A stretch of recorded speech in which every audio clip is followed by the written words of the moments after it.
Hello everyone, it's Infinity Gamer here and welcome to this N4 bat rep between USAriadna and my O12. We're playing Unmasking, which I wanted to play as I did well in it during the tournament and wanted to see if I could repeat the feat, really. Here are the army lists. I'm not entirely happy with the list I'm bringing to this game. It's pretty much all I could throw together a little bit last minute, but it does have a couple of units that I do enjoy fielding. The Lawkeeper is always strong and has great potential, and the Raptor has done amazing things for me, so who knows, maybe it is going to work this time. I don't know much about USAriadna, and obviously we don't have courtesy lists as the army builder doesn't yet have that feature. So I'm flying blind a little bit here as we go into determining initiatives. Now just remember that because you've seen the lists, I haven't seen his at this stage. So let's go into the initiative phase. I win the roll and choose to keep deployment. I make him deploy first on the side indicated on the map that you see now. He chooses turn order and decides that he would go first. Now looking at the deployment phase, I chose the side I did because I could get some good vantage points depending on his deployment. There's a big blind approach on this right hand side, which he could exploit, but so can I. And then this left hand side is very exposed, but there's a forest area here which we're playing as a suppression zone, which means that any shots through it suffer a -3 and you lose 1 burst. I do think I can get closer to the objectives on this side while being protected, so that's why I go for it. In terms of his deployment, he pops his 5-man Marauder link just on the far side of the map with the sniper with MSV1, rifle flamer, another rifle flamer, AP Spitfire, heavy rocket launcher with MSV1. He has 1 HVT tucked near them and a second nearby as well. The third HVT is on the complete other side, which you can see there. There's a camo token in the middle. No idea what that is, so just going to have to see. There's an infiltrating flamer grunt that failed its infiltration roll, which is yes. Desperado tucked behind the building with a Maverick a little further along and a second Desperado on the far side of the map. The flamer grunt that successfully infiltrated is tucked right outside my deployment zone, hidden away. That's less scary. There's a Warcore on the roof and he deploys his 112 Doctor behind the building. Infiltrating grunts are great if you can get the USAriadna player to deploy first because they're a lot less scary. If they're deploying second and they're infiltrating heavy flamers right on your deployment zone, less fun. So regardless of mission almost, if you're going up against USAriadna, my advice will probably be make them deploy first. So in terms of my deployment, I have an HVT hidden next to the Mad Trap, which was deployed by the Gangbuster, hiding near the sign. I do spend a command token on him to place him into suppression. The Kaita Copperbot there with Flash Pulse, Rem Racer, using his Rem Driver ability with the +1 damage, 1 whip, etc. on the Peeler Copperbot. There's a Varangian down low, then Cho up on the rooftop pretending to be an Epsilon with HMG. There's a Team Serious Hander, which you can see there in the sign, and then the bot is slightly more forward, a bit more advanced. There's another HVT hiding next to the bot, and an HVT in the middle area too. There's a Blue Coat just kind of chilling on his own in the building. There's a Lawkeeper with a side bot near the container.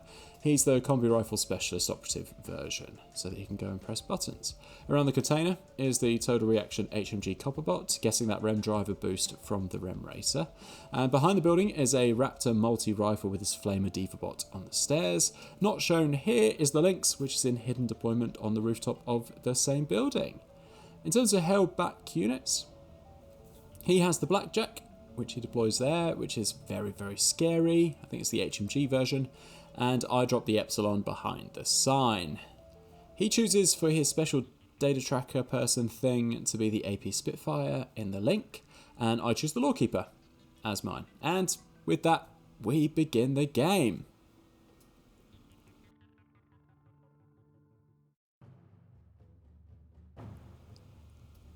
So round 1, his turn. In the impetuous phase, he moves the Biker on the far left-hand side. He doesn't use the impetuous order on the bike on the far left-hand side, but activates the one on the right, staring at his Kaita Flashbot. The reason why he doesn't is because the TR-HMG has a pretty good line of sight down that front area. In terms of what he does with that Maverick, he uses his impetuous order to hoon it up the board, attracts an ARO from the kiter, who's going to flash, and then he uses his grenade launcher, Smoke, to try and provide some cover for the Link and for himself in future between the kiter. He gets an 11 and I get a 2. His 11 is much better than mine, and his BS12 means that it's all good for him, and that Smoke goes down, sadly. In terms of his regular order 1, he activates the Desperado, moves it forward, and faces an ARO from the Peeler TR HMG Copperbot. He goes to throw Smoke. I'm hitting on 14s thanks to range and such, and my 8 is therefore successful, and that beats his Smoke. He fails his save, takes the wound, and goes unconscious, which is a fantastic result for me. First order, model down. This is looking good. Regular order 2, he activates the Infiltrating Grunt with Flamer, realising that he probably needs to deal with the TR HMG Copperbot first, and is going to send something a little bit more expendable and dependable against it. He moves up to the corner just out of line of sight with his first order. That's kind of awkward for him because he can't quite move enough to look around the corner, so he kind of like moves up to the edge a little bit. In response, I reveal my hidden deployment links. This is a mistake. I did it because I thought I could see him over the wall, but then we find that that's not the case, so that was a bit of an error for me. But because the Infiltrating Grunt started within 8 inches of my links, the ARO is still eligible, so I still get to do my dodge, but I choose to, even though I succeed my dodge, I choose to not move him anywhere, because I don't think he can hit both the TR-HMG and the links, and I'm hoping that I'm now making him make a choice between the links and the TR-HMG Copperbot. Turns to his third regular order, he then uses his, activates the Infiltrating Grunt again, pokes out behind the wall, and stays out. I know what he's about to do, so the TR-HMG just decides to shoot, and the Lynx chooses to make a dodge. He, unsurprisingly, flames them both and hits them both, which is a lesson in not assuming that things can't hit just because you don't want them to. The HMG shots are on straights, luckily, because he's within 16, so I'm hitting on 11s, and I get 2 hits, which is fantastic. When he goes to save, my +1 damage in this instance does nothing, because against him, he manages to make both of his saves. The Lynx fails its dodge, but when it gets hit, it then makes its save, which is fantastic. The Peeler also saves the Flamer shots that go through, which is fantastic because Flamers are continuous damage. So yeah, that could have gotten ugly very quickly. The Lynx doesn't do a guts roll because I want to fail the guts and go prone, so that's what the Lynx does, it goes prone. Regular order 4. Chooses to spend a command token and do a coordinated order. He activates the Infiltrating Grunt, the Maverick and the other Maverick. He moves the Maverick up, so that the HMG can't see. The Grunt moves up a little bit further and the other Maverick moves forwards. In terms of AROs, the Gangbuster SMG shoots everything into the bike. Obviously gets 3 shots because it's in suppression, which is fantastic. The Lynx dodges again, and the TR HMG shoots at the Flamer. My Lawkeeper actually declares a dodge just in case the Infiltrating Grunt is within 8 inches. The Infiltrating Grunt, of course, flamethrowers the TR HMG Copperbot. I'm rolling 4 dice on 11s and luckily get a crit, and I get a normal hit as well. He saves 2 of them, but 1 goes through, so he goes unconscious, which is a good result for me. The Peeler saves against the Flamer, and the Lynx succeeds its dodge, so a good result all round. The Gangbuster is shooting at the Maverick. He has 3 shots because he's in suppression.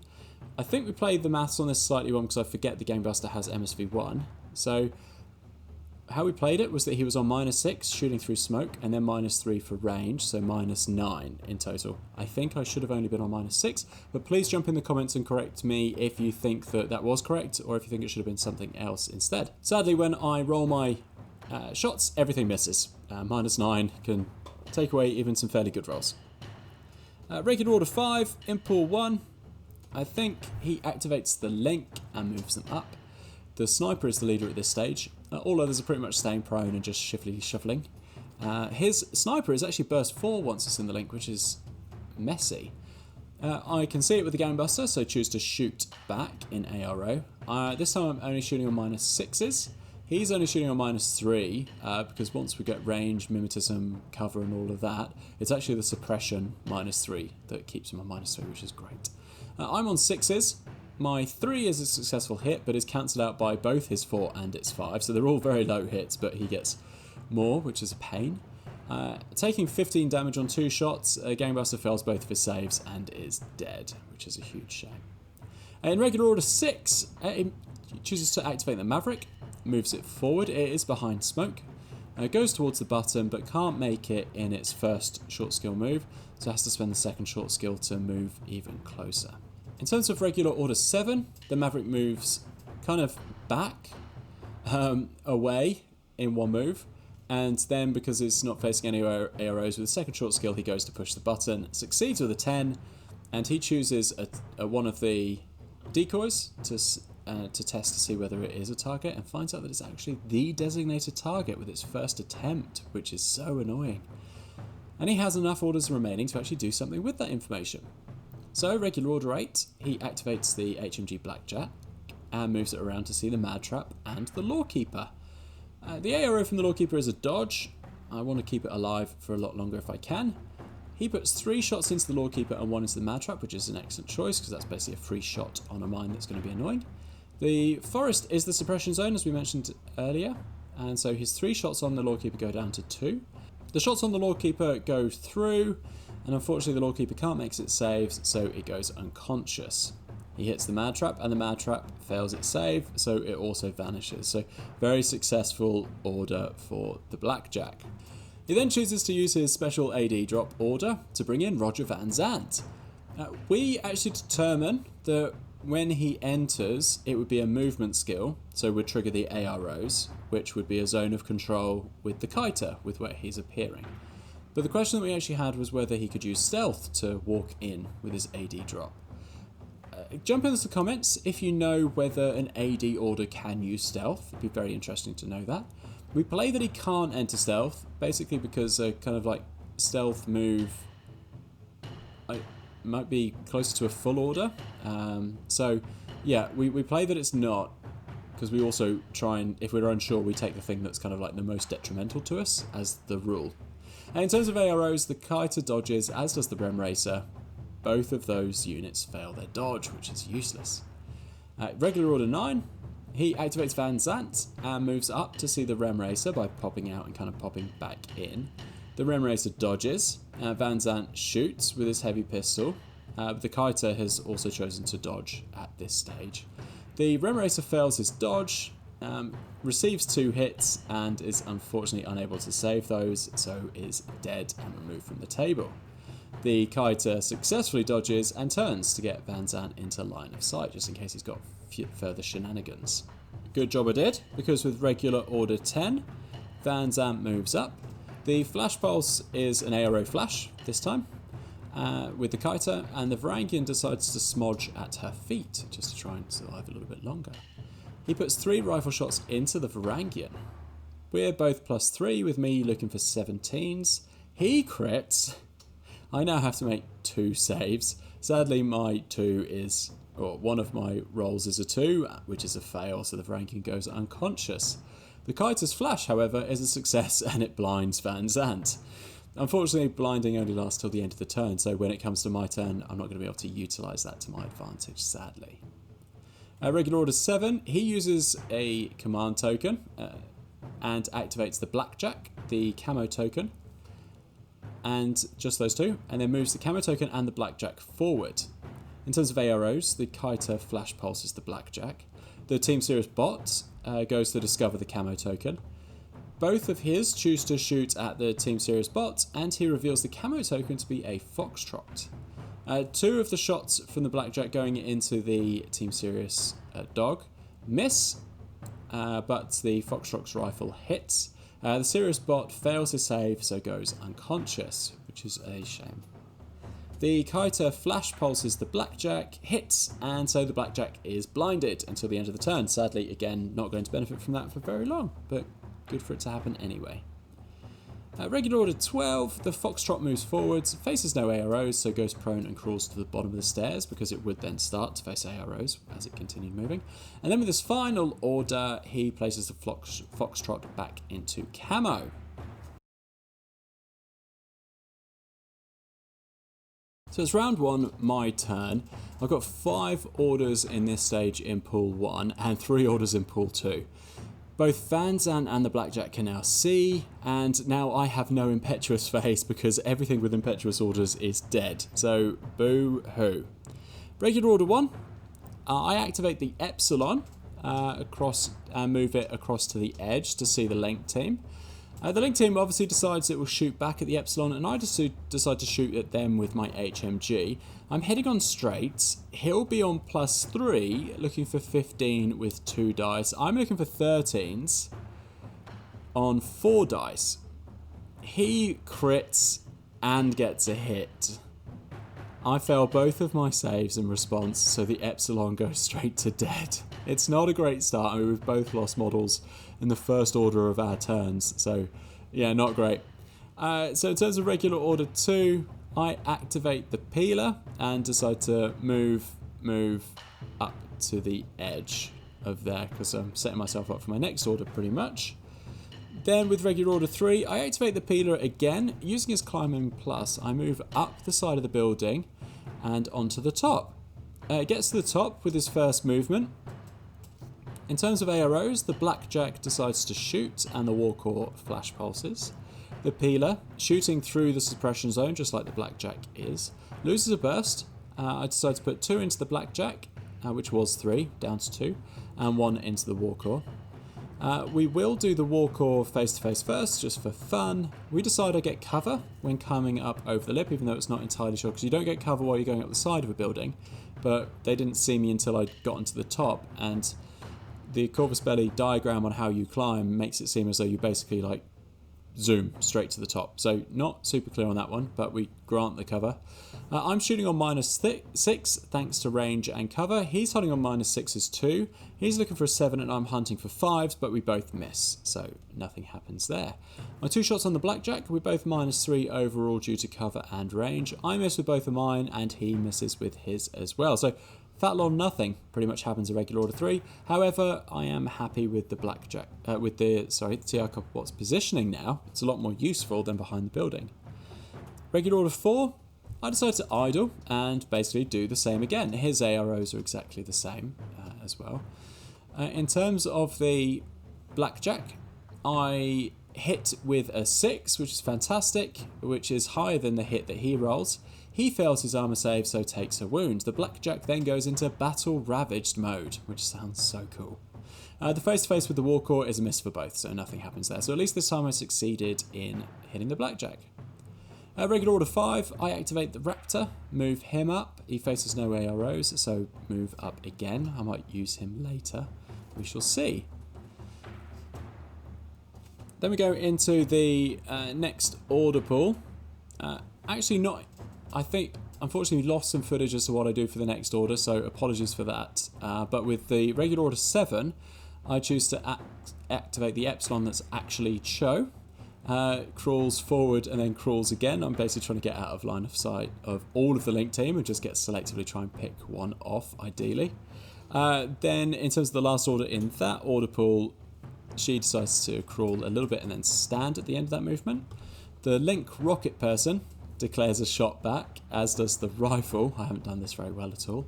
I'm trying, at this point, to basically try and just kill his data tracker. I'm putting 3 shots onto the data... It's not the data tracker, it's the Link team leader, sorry. So 3 shots into the rocket Link team leader in the Link. I'm on +3 on burst 3.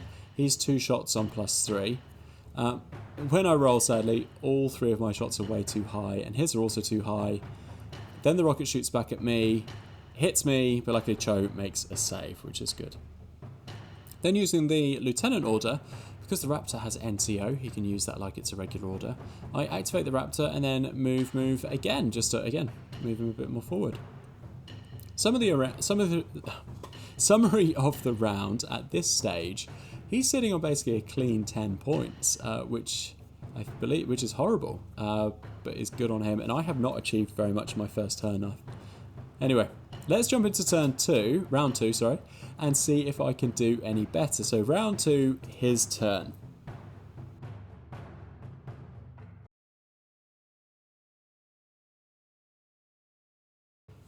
I think he uses his first regular order, his impetuous order, potentially, to move the motorbike across. The kiter gets a flash in ARO. The motorbike is going to shoot smoke across the field in an attempt to basically protect the other bikes, because at the moment, like, they're very pinned down. Their impetuous hasn't been very used because of the TR HMG. So he's going to try and shoot smoke across the table a little bit to protect the other bikes in the future. My flash is a normal roll, as is his smoke. His smoke succeeds, but my flash fails, so very successful. Next regular order. Spends it on the same guy, the Maverick. He drives up again. The kiter manages to get a flash in ARO, and the motorbike goes to throw smoke using the grenade launcher to pop smoke to land there. I succeed my flash pulse with a 12, but the smoke goes down, and he saves from going blind, which is very annoying. Next order, he activates another biker. He idles and faces no AROs, but goes to throw smoke. He succeeds on getting that down on a 10. In terms of regular order 3, in terms of his next order, he activates the same biker, moves up now that there's smoke down, and he doesn't face any MSV, so he gets basically a clean run to the barrier. So it does a move. His next order, he actually spends a command token to turn the irregular Warcore order into a regular, and moves up and back. He's with the biker to go up to the console. He rolls for the console and succeeds on a 1. Now that's it for that pool. In terms of his next order, he activates the link, makes the sniper the leader, and pops him out. He's going to be burst 4 if he shoots, which is a very scary prospect. He does shuffle up the link team a little bit and only attracts an ARO from the kiter. The sniper shoots everything into the little kiter, poor thing. I hit thanks to the +3 range. He's also on +3, and sadly one of his hits is a crit, which is a shame. And then the kiter fails her little saves and goes unconscious. Poor little kiter. Next regular order, he activates the link, but this time making the Spitfire the link leader. The HVT gets a dodge due to them being in its zone of control, but the Spitfire then goes to shoot the HVT. I fail my dodge on 16. He hits with 4 dice, and miraculously, don't know how this happened, I save all 4. The HVT chooses to fail its guts and goes prone. Why can't I make those sorts of saving rolls with my units? Next regular order, activates the link again and moves them up, keeps the Spitfire as the leader. Both HVTs now get dodges. He moves and actually has to move again in order to get the HVT in line of fire, but because he's not really attracting any major AROs, that's actually a pretty safe bet. The closest HVT rolls a dodge with its -3 and succeeds. The other one also succeeds, and they both try and shuffle out of the way a little bit, and both also go prone, just for safety measure. Next order, he activates the link again, basically going HVT hunting. Moves them up a little to get closer and into line of sight with the AP Spitfire, who's the link team leader. The HVT chooses to dodge, the link team shoot. I succeed my dodge, but sadly a hit cancels my dodge. Luckily I save that again and choose to fail my guts and move an inch to improve my cover. Next order, activates the link and makes the data tracker guy, which is the link leader, which I believe is the AP Spitfire anyway, moves the link up and around. The HVTs choose to dodge. The AP Spitfire dude puts 4 into one of them and 1 into the other. The HVT that's closest to them dodges. That's a one-on-one face-to-face roll. He succeeds his low dodge, but sadly the hit is high, so that cancels it. I get a 14 in my armor save, which is exactly the amount of damage the AP Spitfire is doing. But luckily, the HVT's armor of 1 saves him. He fails his guts and moves back around the corner to improve his cover. The second HVT, which is facing 4 shots, rolls his dodge. my dodge fails. He gets 3 hits. I fail one of my saves, and sadly that HVT goes unconscious. That was the special HVT, and he killed it with his data tracker guy, so scores maximum points for that kill. But luckily it took him 4 or 5 orders, but I think 4 or 5 orders to score, 5 points. It's probably a sensible trade. Next regular order, spends it on the camo token and crawls with a little move up the ramp.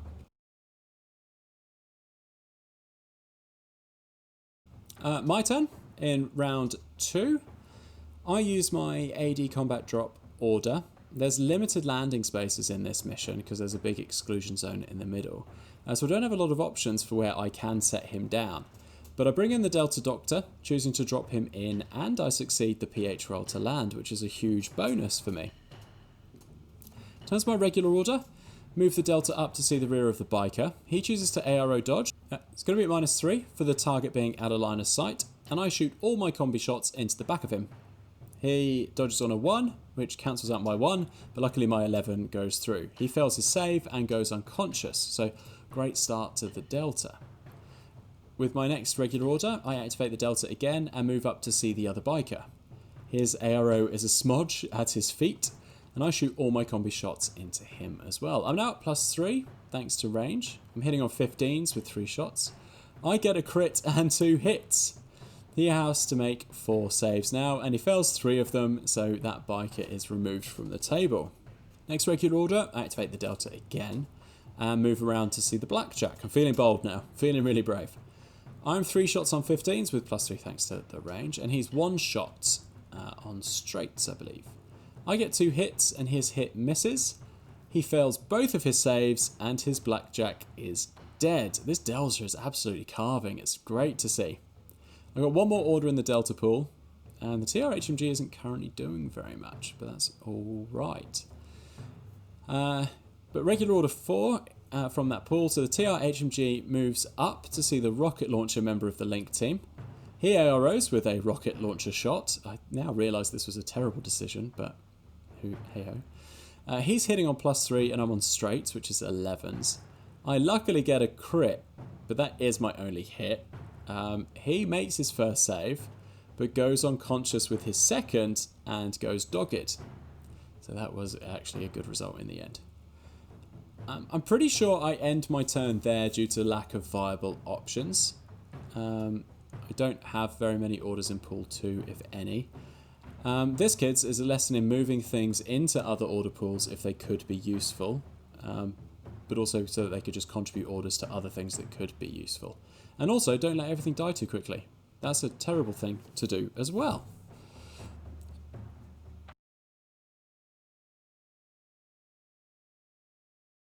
It's now round 3, the final round, and it's his turn. He's got 6-2 in his order pools, with the War Corps providing in a regular order. He spends a command token to move the Grunt into the other order pool, so now it's 7-1. He activates the Link, and the Spitfire, AP Spitfire, is going to be the Link team leader. He moves them around to get line of sight on Cho. Her ARO is to dodge, because now she's revealed, in the hope of surviving, because she's my chain of command. The Spitfire shoots with a +3 modifier on 5 dice. I fail my dodge. Luckily one of his shots misses, so I've got to make 4 saves. I've done this before. I can do it again. But sadly not when it matters. I fail absolutely all of them, and so Cho is dead. He then uses his irregular order and moves the War Corps across the building just to increase his line of fire options. Regular order 2, the 112, activates and moves up, and as he doesn't face any AOs, he decides to move up again. Regular order 3, he spends it on the camo token that we know to be a Foxtrot. The blue coat goes to do a discover on it. He chooses to move again. So the blue coat is now on a normal discover, and he gets... so there's mimetism, there's cover, but he gets +3 to his discover because he's a blue coat. So I'm on straights, and I get a crit success. He's revealed as the Foxtrot that we saw before, but now hopefully this means I've got more ARO options on him. Regular order 4. He activates the Link team leader and moves up, making the AP Spitfire the Link leader. The Delta gets an ARO and decides to dodge because I don't really fancy doing a shoot-off with an AP Spitfire. I'm looking for 12s on my dodge. He's shooting me on straights as well, which is on 12s, but he's using 5 dice. Luckily, I get a success on an 11, and as I succeed my dodge and beat all of his dice, I actually move into total cover, just to live to see another day. Regular Order 5, he moves the link up to try and get line of sight on the TR HMG Copperbot. He pretty much can't move the Foxtrot at the moment without facing TR HMG shots, so got to deal with that first. So he moves up the link to get line of sight on the TR HMG. The TR Copperbot shoots back on -6s with 3 dice, so I'm losing dice because of suppression, and that's where some of those mods come through. He's -3 overall, and he's on 4 dice, having been on 5. Both of my shots are all too high. One of his is a hit, and I roll for my save, and luckily make the save, and the TR bot is okay for now. His next regular order, he activates the link again and shuffles them around a little bit. But basically we decide to do the same thing with the same mods in place. All of my hits miss again, and he hits with 3 of them this time. So that's a few more saves for me to make. Sadly, I fail one of those saves and the TR HMG Copperbot goes unconscious. That's a lesson on if you get lucky once, don't do the same thing again, maybe just dodge. Although I felt like the shooting was better because it had more dice, so maybe it was the better option. In terms of his next regular order 7, he activates the Foxtrot now that it's safe to do so without getting a TR-HMG shots to the face. Activates the Foxtrot and moves up a little farther. The blue coat is the only ARO, and he chooses to shoot, despite being only 1 shot with an SMG. The Foxtrot sensibly decides to shoot back with the rifle. I'm on -6, so is he, so this is not a great shoot-off. I'm looking for 6s and he's looking for 5s, so immediately I feel like I'm slightly better off. Sadly, my shot is way too high. He gets a hit. I fail my armor save and I die because he's obviously shooting more shots. And I remove him from the table. As I remove him from the table, I announce that he's my lieutenant. Last order, he moves up, goes to press the button, but fails.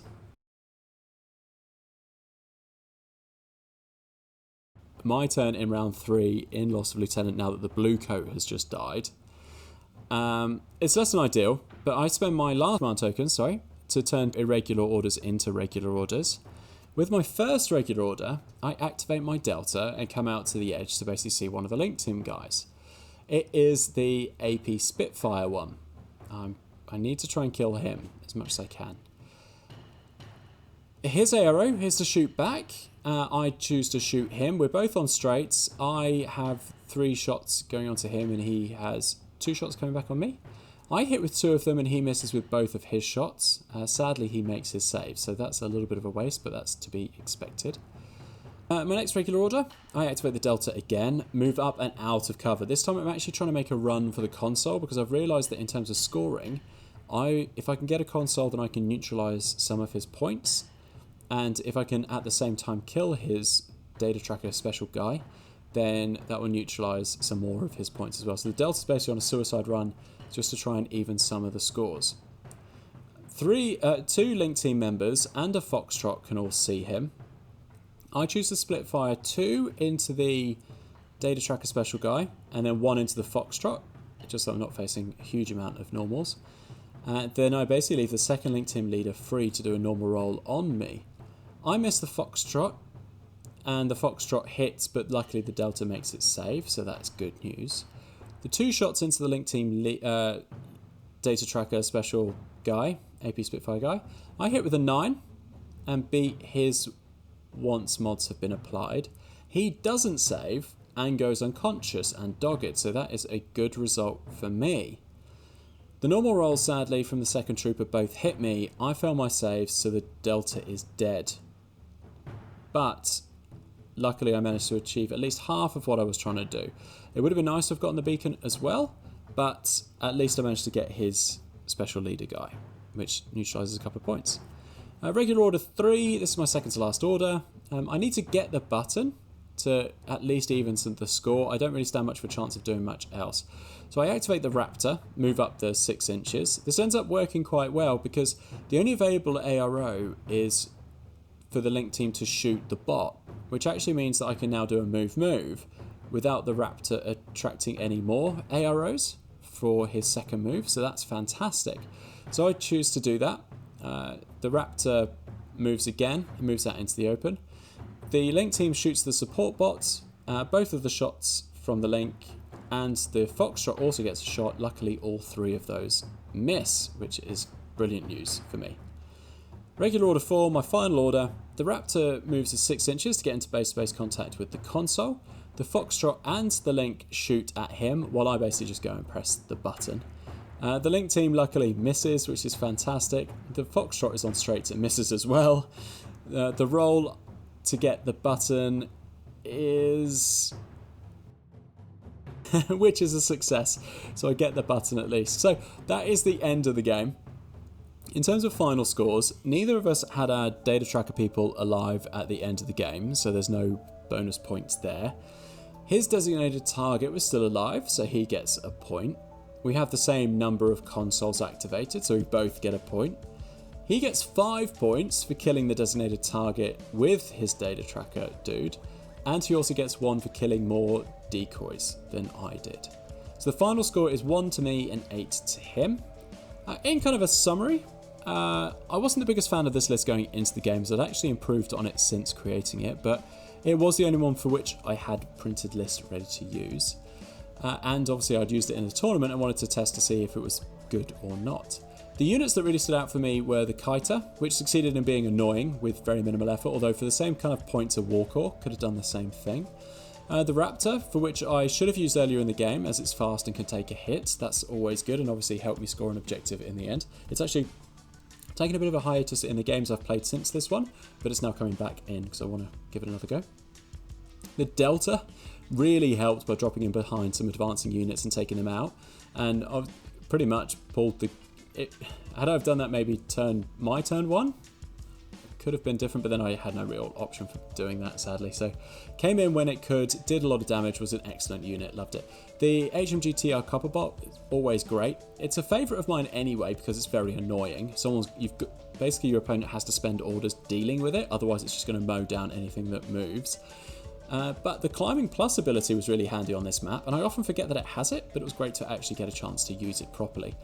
In summary, I was outclassed by a much better player, but I had a lot of fun regardless. The missions are often brutal in their scoring, in that getting more of something than your opponent will mean that you can have a massive swing in points, even if it's only by 1. So definitely focus on playing to that specific objective if you're looking to win a game.